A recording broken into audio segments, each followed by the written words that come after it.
Paris Match. Vous savez que votre livre, Fin de règne, ne va pas plaire à la famille royale. Qu'est-ce qui vous a poussé à l'écrire? Publicité Omid Scobie. Quand j'ai commencé à écrire ce livre, la reine était encore en vie. Après les festivités de son jubilé, j'ai pensé que c'était le bon moment pour faire un état des lieux de la monarchie, mais aussi pour réfléchir à son avenir. Quand on couvre l'actualité de la famille royale au quotidien, on est trop souvent dans le présent, pas assez dans la perspective. Après la mort de la reine, ce livre qui, à l'origine, devait théoriser le futur de la couronne, s'est inscrit dans l'actualité. Aujourd'hui, je pense que l'on peut poser toutes les questions à propos de cette institution. Du vivant d'Élisabeth II, on n'osait pas forcément. Certainement parce qu'on la respectait trop.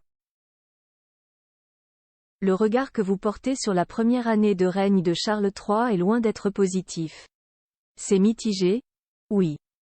D'un côté, Charles fait du bon travail, notamment sur la scène internationale, où il est apprécié.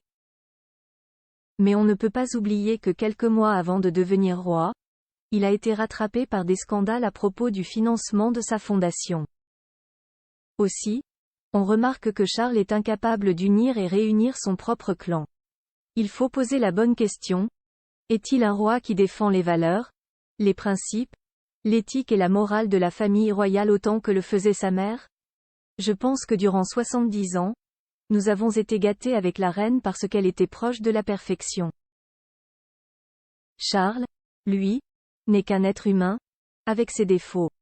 Donc, selon vous, Charles ne sera jamais un grand roi? Charles est un roi de transition.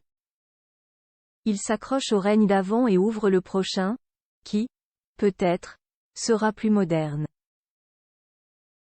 De nombreuses personnes, au sein même de l'institution, doutent des capacités de Charles à remplir cette fonction et sont impatientes de voir William couronné. Ce sentiment d'excitation autour de William, je ne l'ai jamais perçu autour de Charles. William ferait-il un bon monarque? Il a une bonne vision du rôle. Je pense qu'il est conscient des changements à opérer. Par exemple, il n'a pas voulu de cérémonie d'investiture lorsqu'il a été nommé prince de Galles, alors qu'il y en a une normalement, parce qu'il a estimé que ça n'aurait pas été approprié dans cette période de crise multiple, notamment économique.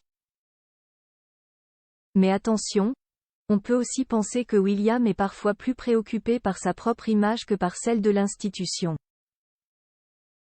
Ce qui n'est pas une bonne chose. Kate, quant à elle, semble être l'espoir de la monarchie.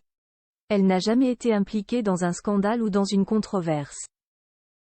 Pour cause, on ne connaît aucune de ses opinions sur quoi que ce soit.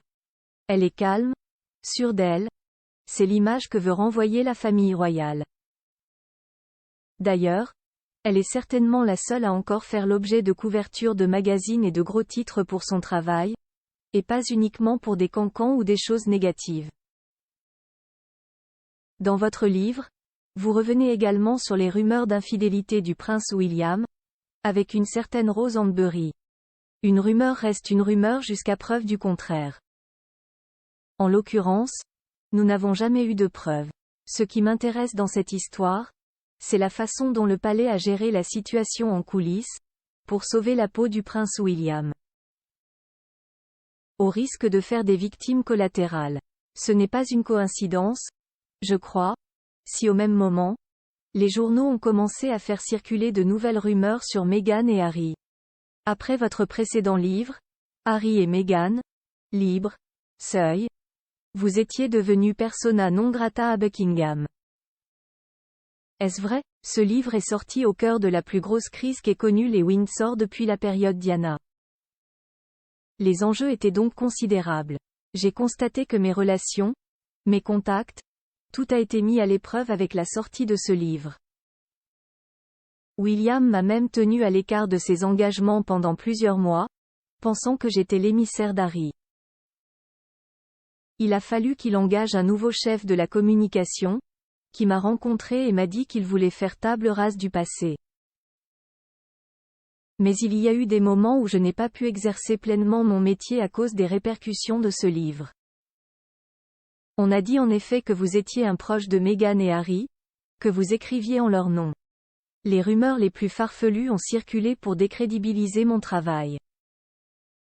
On a même prétendu que les Sussex me versaient un salaire.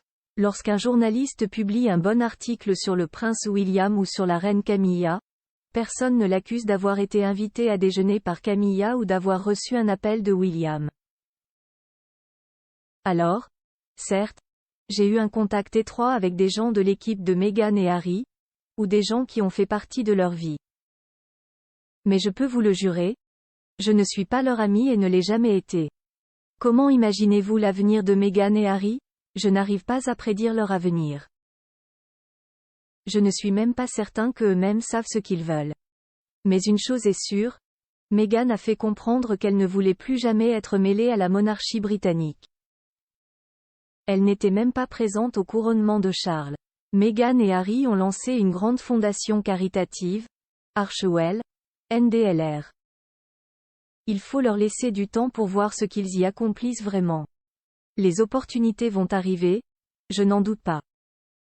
Meghan pourrait-elle se lancer en politique, comme on l'a parfois prétendu? Je ne crois pas que ça l'intéresse. Agir dans le domaine philanthropique lui offre plus de liberté. Dans votre livre, vous révélez que le dialogue entre William et Harry est totalement rompu. Pensez-vous qu'une réconciliation sera un jour possible? William est très en colère contre son frère, d'autant plus depuis la sortie du « suppléant », l'autobiographie du prince Harry. C'est vrai qu'aujourd'hui, les deux frères sont dans une impasse. Mais n'est-ce pas le lot de beaucoup de familles? Demain, ils pourraient redevenir les meilleurs amis du monde, sans que l'on comprenne pourquoi. Même si, je vous l'avoue, je n'y crois pas. Tant qu'ils n'arriveront pas à se parler autrement qu'avec colère et jalousie, la réconciliation sera impossible. Il faudrait aussi que William reconnaisse sa part de responsabilité dans le départ de Meghan et Harry. Vous décrivez William comme un homme colérique. Je ne suis pas le seul à le dire. Les personnes qui ont travaillé avec William assurent qu'il peut être très amusant autant que très effrayant. Quand quelque chose ne lui convient pas, sa colère monte immédiatement d'un cran. Harry a même parlé du regard furieux que pouvait parfois avoir son frère.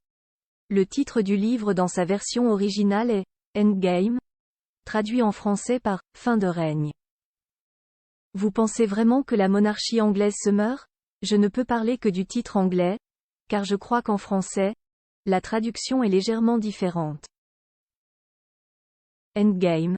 Ça veut plutôt dire « fin de partie », aux échecs par exemple. La monarchie anglaise est à un moment de son histoire où les prochaines étapes seront déterminantes pour son avenir. Évolue-t-elle en une institution qui représente le Royaume-Uni dans toute sa modernité et sa diversité? Ou devient-elle, comme beaucoup d'autres monarchies européennes, une institution qui perdra de sa superbe dans quelques années? Je ne pense pas que ça soit la fin complète de la monarchie anglaise. Mais la fin de la monarchie anglaise telle que nous la connaissons aujourd'hui, oui. En tant que « Royal Watcher », êtes-vous personnellement attaché à la famille royale? Je n'ai pas grandi avec un intérêt profond pour cette famille, même si je l'ai toujours respectée. Aujourd'hui, elle fait partie de mon travail, certes, mais je ne suis pas pour autant attaché à elle.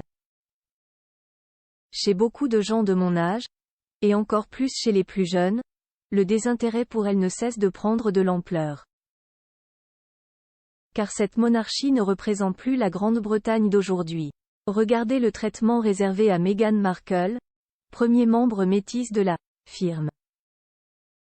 Elle aurait pu avoir un impact important sur la présence de la monarchie dans le Commonwealth, qui est majoritairement composé de personnes noires.